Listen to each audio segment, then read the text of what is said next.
awo ya mma obere nwere ka m na-ele mgbe ya ka oleshi mmapụ makpụrụ n'ime di kwete n'ishi lọv mmadụ sọ nkịta ara nsogbu anọdụ gbajibe ndị mụ na ha kwụrụ ndị hụ na mmiri na ha wu ugwu anọcha ha n'ụlọ nna ha nwa bekee torule n'ịlụ di nna alụ di ha kelu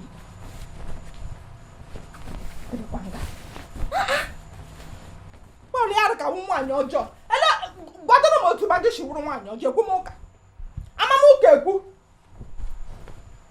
lụọ ikwu so di ikwu awara na mkpọ nwa nje jighị aka nga m gaa n'ụlọ nna m anyị nwere ụlọ ka anyị na-ama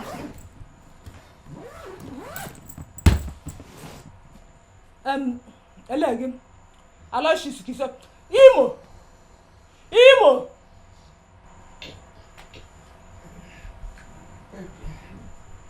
ọsụ Imo be gịnị maka Chineke na ihe ọbụla ga-ebe ebuwa aka ntị ka m ga-eji ebe te ego n'ụra kulie biko alawala m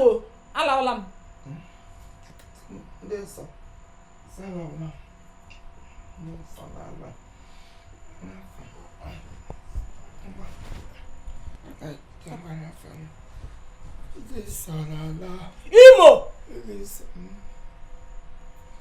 lekwa m anya o achana ma ha eyere m efe m ọkwa ụlọ alawala m mba akwa breakfast chukwu m agwa gị ihe dị ready ugbo break marriage hụrụ marriage anya o break ele virginity ugbu a ụla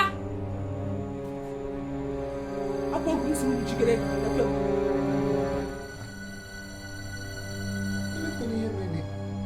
Imo karata ga-erule m ebue lekwa nga ọnọ m ama egburu gị onwe m nwata ntakịrị ka m nọ ukwu m n'ụlọ anyị onwe bụ ke lụrụ di ruo taa ọwụnụ epechara ha mpa nwatakịrị ele mgbe onye keleshi mle otu m ha descend so low gagaga lụọ ọgụ yes gị na-emejise m oyi amakwa nga family m shi ihe mma m mụrụ anyị ọ bụ ụmụ nwoke 7 naanị mbụ nwaanyị ote ka a na-eku m ebu m n'aka ka efere ofere apampam ndị klaga na eleghị m ga-akpọ klaga na ụbịam ledina nwunye nwoke payos nwunye nwoke bububu ha na-agbawo 4x4 aha moto ya 4x4 kene sote eleghị ọnyaga GEEP ọhịa ọnyaga amachaba aha moto ha ga m na buutu ele aha ya oto aba abụọ otu m na-ele ya akpatara ha ego mbịa ga weta onwe m somlọgụ gị na-emetụta ndụ m oyi ledinu fon kamgbe m kwụrụ lụọ gị n'ala ka ịkpọtọ bili wada fon n'elu fon ọgbalụ okwu afọ abịara m ji bịakwute fon n'ala ọkpọtọ nga ọkpọtọ gbọtọwa rute n'ebe dị nkịta were fon adọgara ime m nọrọ m ha nga aha nga ọra gị nkiri ọwụhe ọjọọ ledinu ụmụazị ibe m ha na-agacha ihe nkiri bed ha nọ n'elu ke m gbọtọrọ n'ala m na-aga shaba na shabashi kedu Chineke na-eburu mbazi igwe nye gị bless agụ wute mbazi igwe gupu na ji otu ahụ na-eji ejele nne gị kọkọrọ Imo wepụta eji m ka ịgụ mmadụ isiri otu ahụ na-eji ele nke dị mma ya naanị ikuku Imo aka ga-akọta tete nna m bịa rie breakfast gị bifo nke tọrọ gị ji onye na-erisha ikwu Imo bịa nwe etu gaga side gịnị ka ị ga reply ọwara na-agba m akata Imo ya gị jọ ma nwere m kai ikwu ọhịa pasịtara nna m ọrụle m nga alụwo m ama m sasi marriage m for betterment for war hem na ahụ ga-ahụ ga-adị betterment hem na ahụ wọ ndị otu ihe shi agaje lekwe m lekwa agha Biafra Masa yola ngosi gị gbara m ọgwụkwa n'aka m ka oshi agbala m mba elu ma mgbala enwebeghị ihe m na-emefu obodo aga m egbu onwe m ịgba mbọ inweta ego ọkwa nne ikwukwukwe ele mgbe ị bụrụ kwewe ihe nọ na bra anyị ikwukwe esibere gị kpọrọ m gaa n'ime River Jordan ka eme baptizim ikwukwe enweghị ike ịpụ ọ taprala ụlọ ọ taprala nna m ha sọ ikuku ka ha jiri biri onye ha ji biri n'udo ikuku m eto ụtọ otimeji egbu mmanụ biko forgive me unto my sin ihe m ghọtara n'akụkọ ya kọrọ ugbu a na ihe mbe mere adịghị mma. Nna m lekwe ụla amaba ka m lụwara ụwa m gaa tụọ ụmụ okorobịa ga ọbụrụ ndị Kalaba ma ndị Edo ebupụta ha propela ote ha eme m mabụza nwụrụ onwe m sashịkwana ịkọwụ m a na-ekwu ya arụ ka awụmụ nwaanyị ọjọọ elega m shewụrụ nwaanyị ọjọọ nwaanyị ọbụla dịrị ihe m dịrị nke nọ nwaanyị ọbụla dịrị ihe m dịrị nke nọ agbapụrụ ewe tom ya arụ ka awụmụ onye ọjọọ ka awụmụ get chief bridesmaid akwa ịmasị m were iwe ime nsogbu gị ntị kọba aka gị ahụ n'ọnụ nhụba gị isi n'isi akịrị okwu nwa agịrịga nhụba aka gị isi nwa dibịa n'isi ọnụ ọhịa oke wepụ aka bịakwara n'ọnụ bridesmaid ya bụ igbe m jiri si ụlọ nna m bịa di bụ ije di akpachaga pọpụlụ mbịa oshile na pọpụlụ baga move oshile na pọpụlụ baga move nna akajega nka akpati m na adụrụ m na-aka nka agacha apụọla m biko maka Chineke kere m na ka ama akashi ya zina wara na agba nwụrụ karị ike ọjọọ ka nwụrụ onwe m biko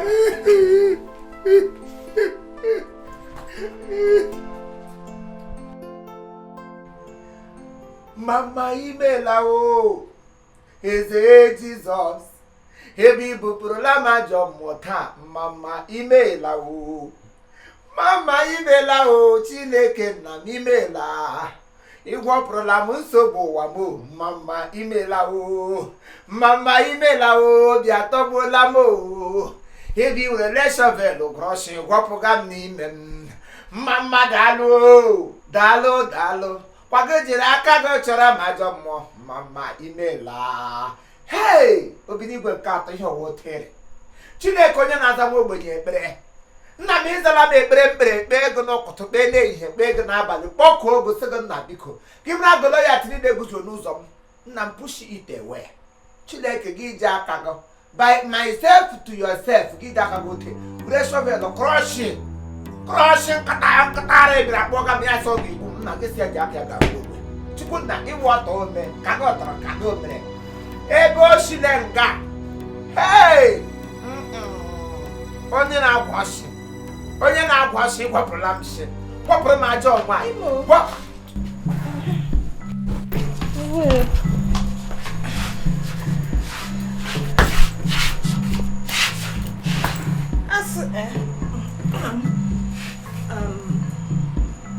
abụọla m n'echi eme ngwa igwe ụkwụ na moto m so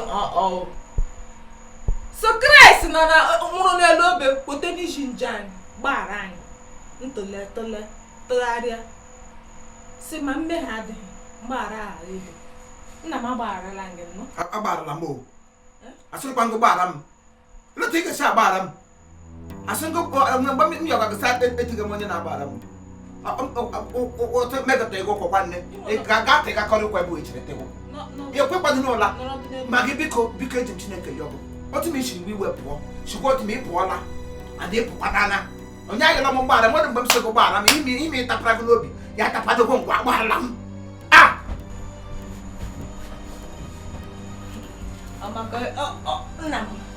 ọ maka enweghị ego iwe ga-arụla ọkụ ledịna m enweghị m iwe nwa obere katun mgbagara gị nwa Sofia the first na Nickelodeon mgbagara gị kite ke ya serious ilekwe jim jam nna m ilekwe jim jam ọkụtara iji ihe m kwuru na bed ya nwere ihe gbasatara fon m nsogbu anọdụ amarabụla m si marriage anyị bụ for betterment for war ama m si war ga-anọ ya ọkwanụ war ahụ ka m fesiri ịhụrụ fom a amege nga ụta asịbedi fom anọdụ sanjie na mmabela mara n'ala nga nsogbu anọdụ anabatara m ya ma ọbịam ikwugo okwu ya ịhụrụ ọbịam ama m so ọbịam ziri gị ahụ edegwu edesi ọbịam ọhịa ibu agagharịga asị ka adịd enough nganga nna m gakwuchite ụbịam niile gaa ya autonomous community by autonomous community ndukalala ụbịam wetie nga majia ya anyị majia ya onwe ihe o mere ọ naanị anyị ndị mbụ mesịrị margin bank bank mee margin mgbele dị na Eco Bank tek o ji ghọọ n'oghe home ya lo Sonic ya rụ ka ke ho bibod Access Bank abịa were anya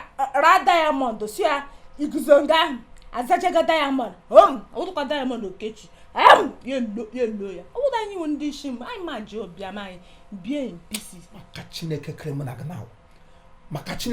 gị na maka achịpụdụ m nkụ na ahụ nkwa agụ ọkpa egbe elu ga-agba gị n'ihe na ga-esi Adamawa abịa chebụ maka na ọsụsọ alakiri m egbe igwe ya gbagbuo m nna m ọ tụkwa ya wụ for betterment for war baby Hamaka gị na-aba ahụ na-erighachi mmachi nna chee nwoke ọma ọsịsọ lekwe na ajịshi ote eruo ya dị onwego ọkwa iwe n'iwe ọkwa isi iwe na-ewego na inwechi ike ịgbara biko anyị dị ngosi gị gbaghara m ihe ọ na-gbasara mgbaghara wepụ ya n'ime ntị ma agbaghara na ntụ atụ kpochi obi otu ahụ ichirigo nnọọ pụọ chigwo n'otu ahụ gawuru onwe gị I am happiness unto your go biko mgbe ahụ m pụrụ mana achetara m okwu ikpeazụ m kwuru tupu m gwepụ ụkwụ asị m saa igbe m buru bịa ije eji sọcha pọpụl mezu ugbu a ya na-acha m ovu ngwepụ ụkwụ otu ihu agami ibe m agami mbịa nụ prayer point Chineke na o werele shovel ọ gwọpụrụla gị shibirala gị nsu ya rụ ka omege m na nrọ ihe ọzọ m nọrọ gị guri ṅụṅụ ịṅụgo ọṅụ salala m ka ịṅụgo ọṅụ o nwere ihe ọzọ Chineke ele ihe m ji gịda aṅụ ọṅụ na onye m good reasons m jiri gịda aṅụ ọṅụ na ekwe Chineke chiri mbara igwe ote were shovel ndị eluigwe were katapila ote bịa gwụrọ nsogbu nọ n'ime ndụ m gwụrọ liability gwụrọ akịrịka ụwa gwụrọ agbawa mba agbadụ gwụrọ ọnụ tọrịtọrị gwụrụ oji nga nna ya eto ọnụ nwaanyị ndị bọọlụ ịnọtụkwa akpa nna gị nwere gị nwoke budoza otu ose gị nọwọ katapila ka ọzọ wụ transfọma ma ada nne gị jiri wụrụ ọ na-agba moto 4 kọna ka ọzọ gba moto grave ka ọzọ ahụ egwuru ala ili bi gị ha ka moto tijuori ha taya nwa jikwa wụrụ otu nwaanyị iwu isi na loyal family iwu loyal milk iwu all season iwu ntọ iwu imo ji nga nna ya nyisi nwaanyị lụrụ di ga-apụtacha gị nyacha ọnụ niile ele ya kamgbe ị gbara bịa dị nga eleshi ụmụnne gị bịakọtaragote gafete na ụdọ otu na ha bụle bọtụlụ mmiri abụọ bute ego nga ịwa awọ sịga ngama mmiri kamgbe ha bịara nga zụrụ bred mebiri emebi bred wa igburu ya ọnụ ọkwọta ka shi buru bred ya tofuo ya ihe ụmụnne gị jiri bịa ndị loyal family ndị biri wiri eburu mmiri nkata awọ ka ịbịa nga oche tahịrị wigin ka ọ taa ka ikpure wigin wig atara jari si otu echili uwe elu se eluigwe lekwa aka m mụrụ gị mama awụla gị kwesịrị ikwu ihe gbasara wigin ole onye kwesịrị iche njiri m lawo enwechiri ike ịla gbaghara lakwo agbarakwala m o agbaghara gị inwechi ike ịgbara m asị kama mmejie dị ha ala mgbaghara ga-anọrịrị agbagharala gị inwechi ike ịgbara m nna m bịa lawa burukwu ibu n'ime otu m isi lawa lakwa ekpepụla ngị na ekpere mike ọkwa ekpere azara m azara ihe m o mike mgbaghara m agbarakwala m o kama m ga-egbapụ ụkwụ ka mkpụrụ ọtọ taa enwechi m ike ịpụ nga agbarakwala m o leave me obi bụ ya na-akpọchi m ya kpochie kpochikwa obi agbarakwala m o ana m ese ntụziaka dị nwanne m ga-akpọchi obi di nwanne m agakwa di lọwago ya werekwa di gị ya gakwa wụrụ di gị o ke ya hịra m gị agbago nkịtị gị na-ezuzugharị I'm weak to this marriage ya weak agwụla m I'm weak to this marriage me I slumber to this market this marriage ya agbatiala m mna ga hishe kwa marriage for betterment for war oh here ka tegule magedele m nkụ itigekwa m ụkwụ na ma ahụ gị tọkwa ụtọ ọkwa otu ihe m na mlechekwa anya m logharịa etu m Salam chop. If I'm let me pass game you will. Let me count the man, your mammy. Of my dad. I'll be good to an island. Many because I pass the money you will. You shall not move wet. Now, who did that by your cook? Oh, Maybe, do that like maybe. Let him be a national map. Up on the map, I glam answer. Mammy, oh, English, come on. I like the family name. I give myself like the beer. I give myself I like the beer. I like the beer. Alright, viewers. As you can see, so many marriages are suffering from one problem or the other. Misunderstanding. Yes.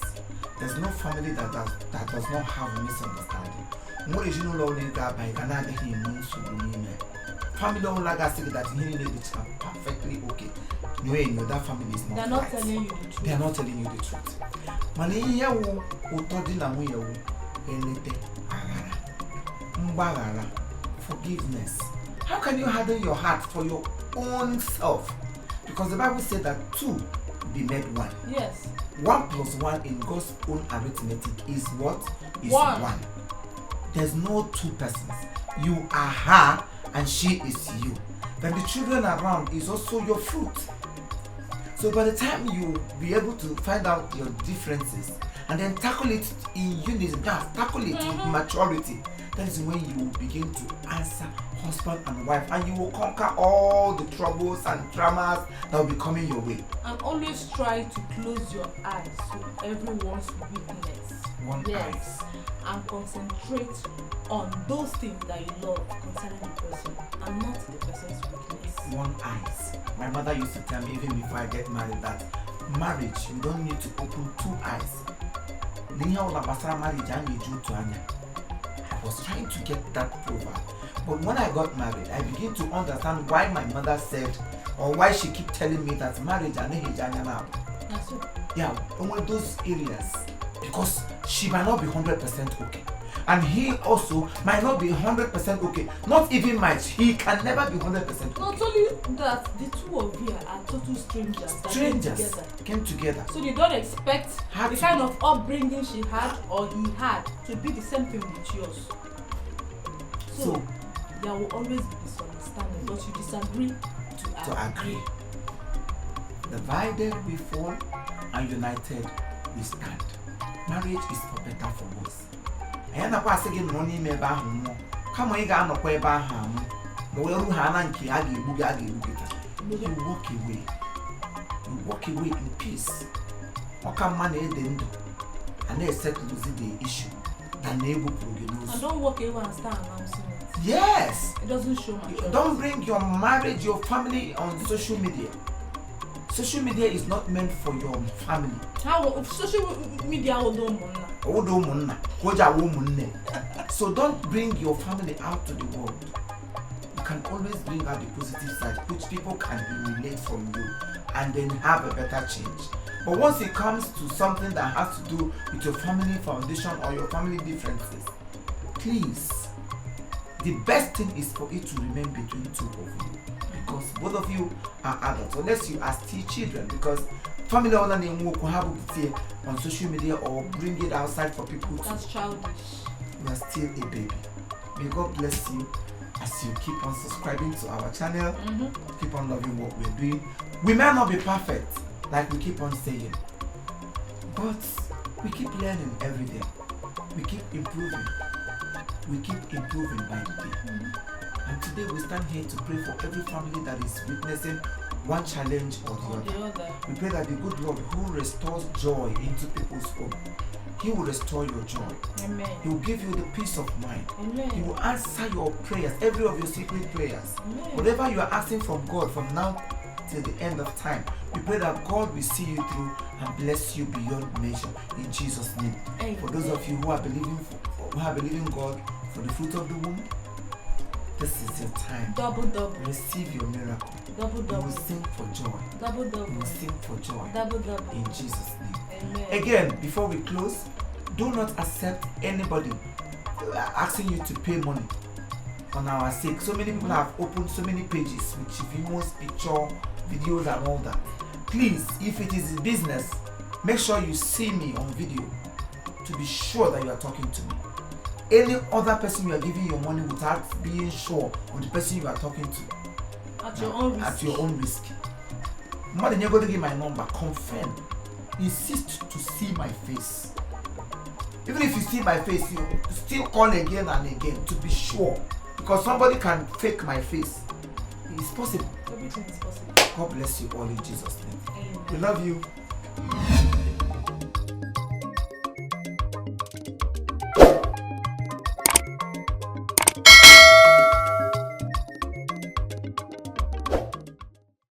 You do not lie, you do not change. What is hard for you to do, it doesn't exist. It can never, never exist. You do not lie, you do not fail. What is hard for you to do, it doesn't exist. Can never, never exist. You do not lie, you fail. What is hard for you to do doesn't exist. It can never ever exist.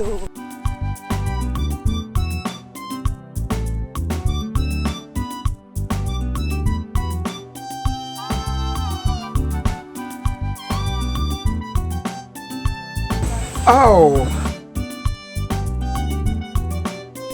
Wow! Oh my God! Actress Maggie? Hey!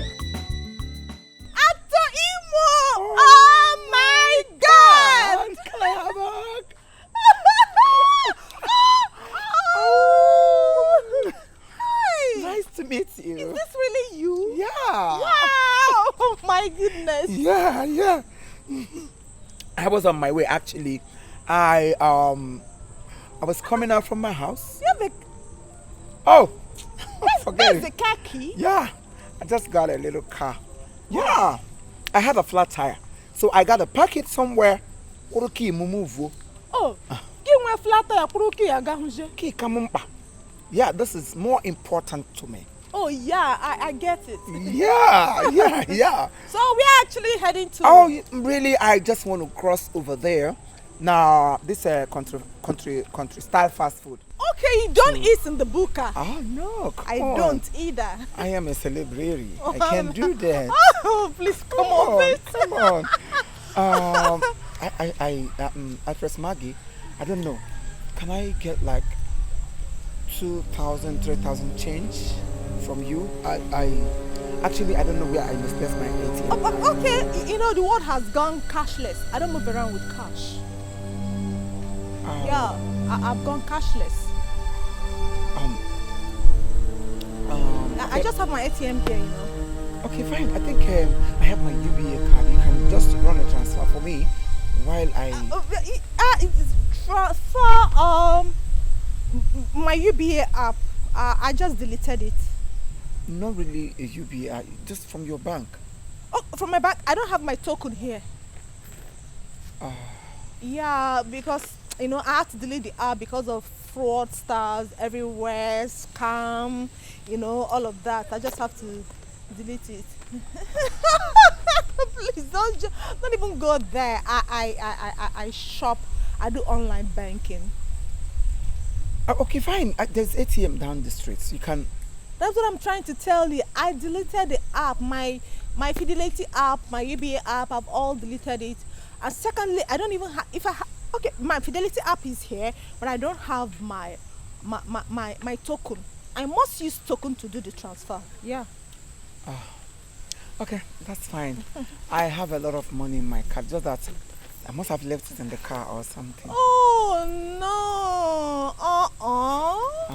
It's nothing. I'll be fine. Don't I'll sort myself out. Okay. Okay. The location, the set I just came out of. It's wow. It was like wow. Yeah. Oh my God. Stand with me. I don't know what the script writer wrote. It was just a mess. I was trying to crack my brain, trying to be creative, to come up with something that people will watch and they'll be like, wow. Wow, just to give it to your fans. What? Wow.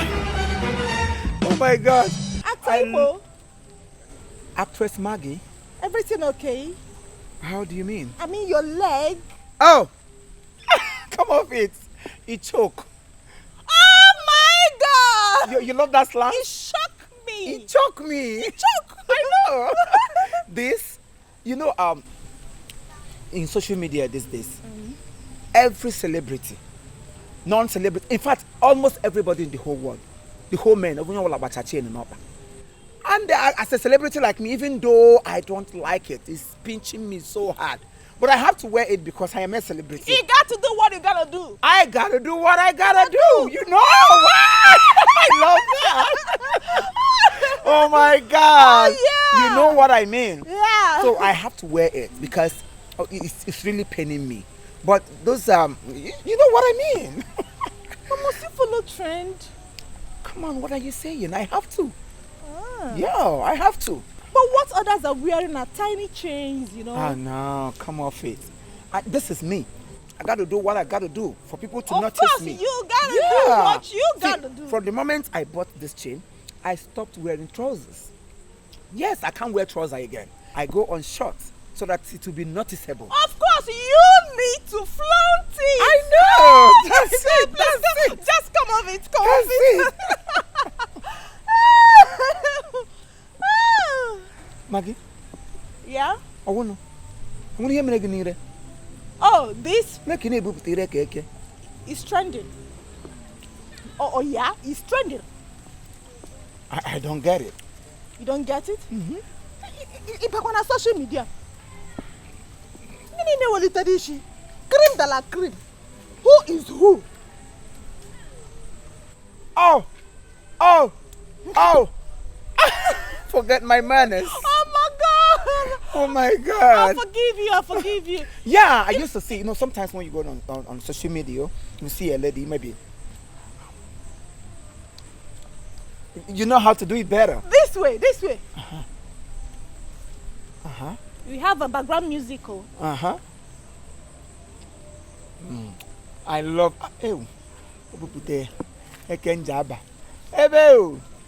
Initially it was like this. Initially it was like this. Years back. Back in the days. I know. Wow. Then later on.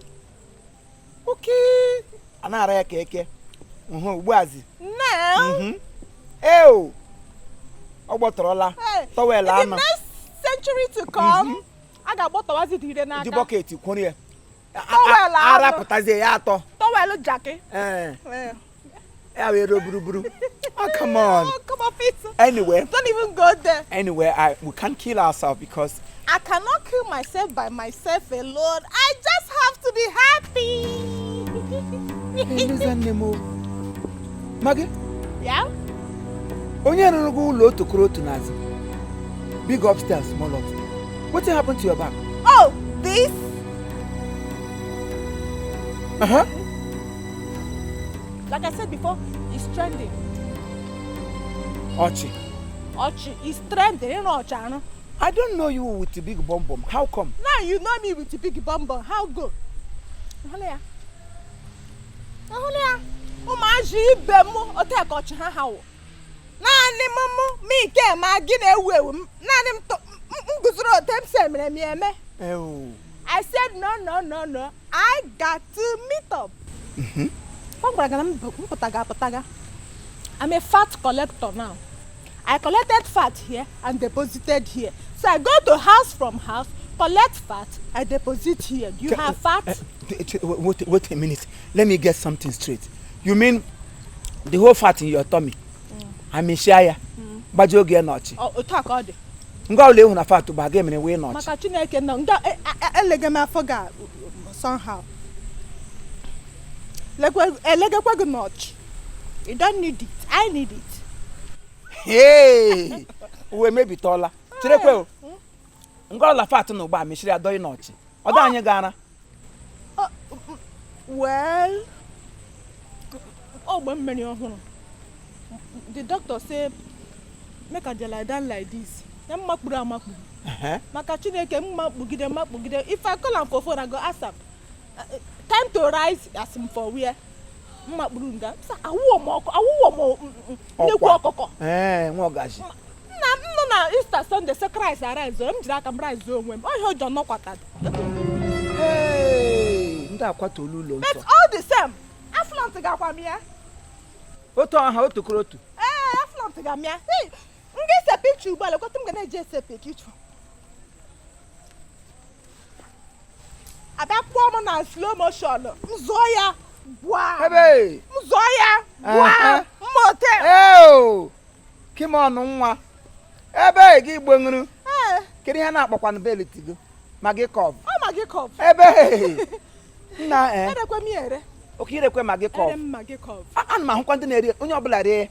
Onye obula rie. Mana ihe mere no wo. Owudi ihe kwerele onye.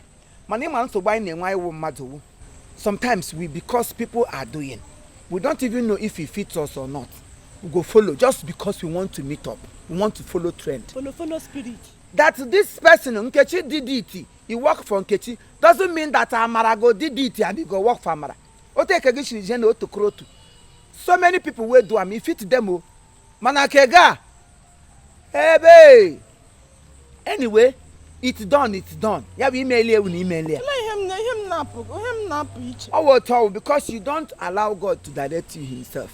You mustn't do it because others are doing it. Everybody has a purpose. Even this one why we have for leg here. No be me dey. Ukwa atala ma ake. O take on am nuku. Ya dey ko onye nwe rheumatism nuku. If I dey reach house now dey comot am the thing no fit me. So as I no fit me I no go do am.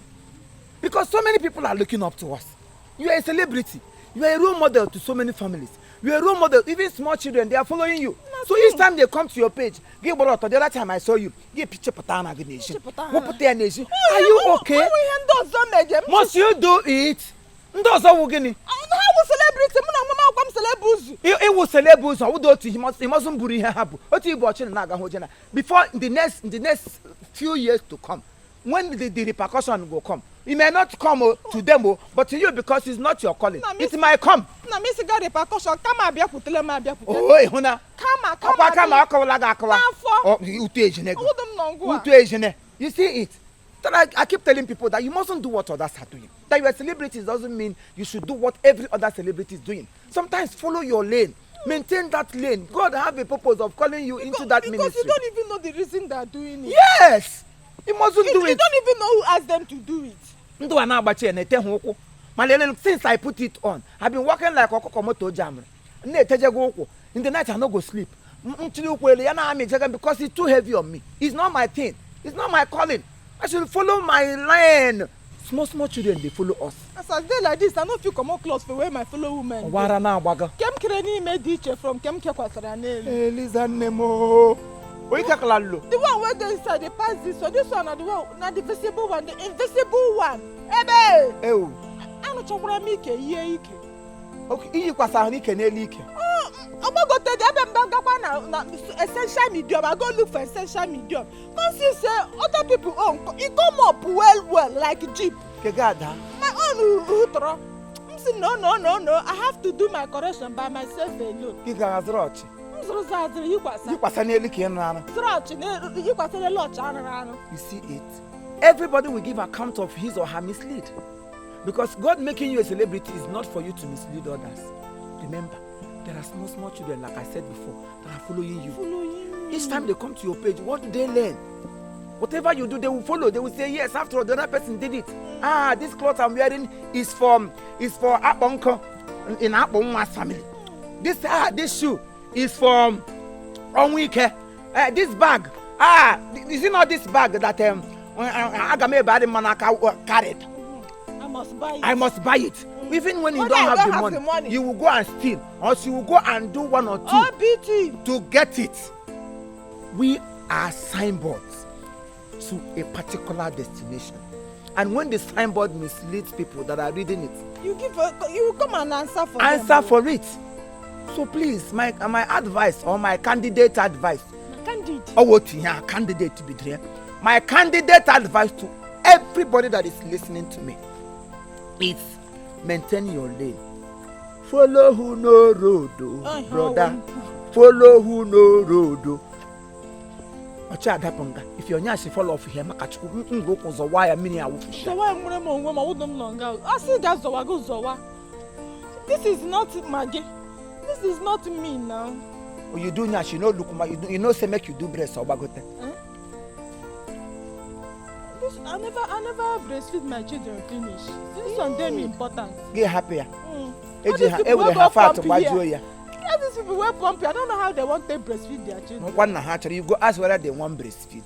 Some people don't sign and say nothing like breastfeed. And they breastfeed one day you have work. When you lad and halfway get on Anthony be halfway, Alaba be halfway, yeah. Benjamin Bishop, woo, no, I was the cast that debre. No shit. No shit. This is virus a second. Okay, Kraka. Yeah, but I hear no thing, no. Anyway, beware. Fear of Mugambo. In the hand, let me run along. Like I said, I got him now fast food. That step, la museum, doctor, say a me say I'm Shagia. Say, I'm the check up. Uli long on Yakatu. I'm just what I say. Abalata.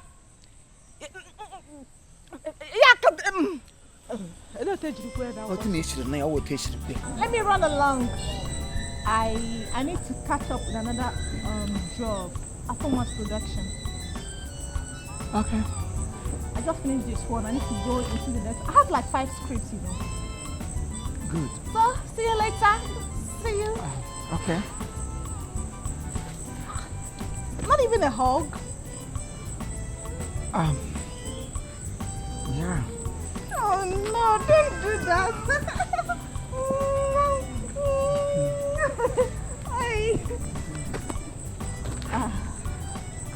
You have some other things to tell me. No, I'm fine. You okay? Yeah, I'm fine. Okay. Just at my car.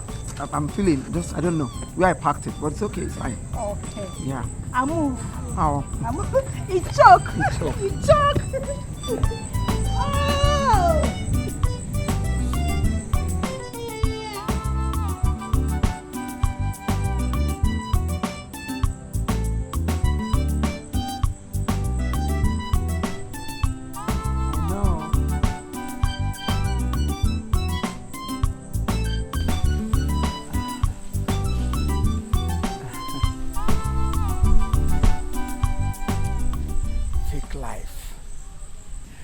Fake life.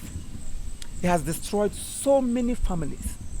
He has destroyed so many individuals. He has done us more harm than good. Today is another day of grace. I am not saying this because I am perfect. We're not saying it because we are the holiest. We all are human beings and we are bound to make mistakes someday, sometime. But what matters is when you fall, you rise. You must not know it all. But because of the present situation that you are into today, you think everything is well. Remember, there are thousands of people that are following you. So many children, so many people. Because you do this, they will follow you, whether good or bad. So many families are crying because of what our children are saying from us. Celebrities, social media, everybody at large. There is still time for you to change and to amend your ways. Do the right thing and then leave the rest for God. Makasi na newu na ataba. Ya umunagi newu. Then nwa ya na-ele anya n'ọnụ.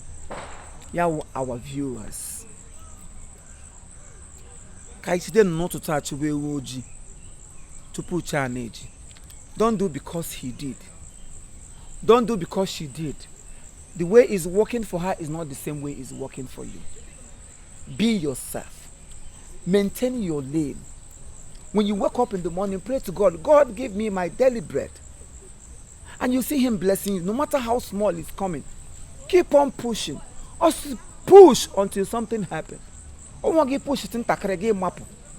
Because so many are doing this, so many are into this. You don't even know their reason. You don't know her reason. You don't know his reasons. You jump into it because the other person did. After all, the other person did it. Are you that person? Be yourself. Maintain your lane. And then be focused. Always pray to God to guide you. He is the author and finisher of our faith. Chief Imo and his crew will love you people so much. And that is the reason we always bring to you a message of hope. We are not perfect. We might be making mistakes. Or we must have done so many mistakes. Or we will still make mistakes in the future. We are open for corrections. Nobody is above correction. Correct with love. And we will adjust with love and open heart. May God bless us all. If you've not subscribed to our YouTube channel, we are doing us more harm than good. Chief Imo Comedy. Click the red button. Pakam. And your life will begin to have a different shape. You begin to enjoy. Even when you are sad, when just go there and you must see something that will make you laugh. And when you are laughing away your sorrows. No matter how we preach it. Are you getting my point? Then, we also want all of you to expect our new movies that will be loading on our channel very soon. Ukwobe the movie. That very movie, you will not miss it. If you miss that film, if you miss it, you have missed it. Ukwobe is number 1. Then Dr. Amos is another one that will crack your ribs. Oh my God! Dr. Amos is loading too. London Captain.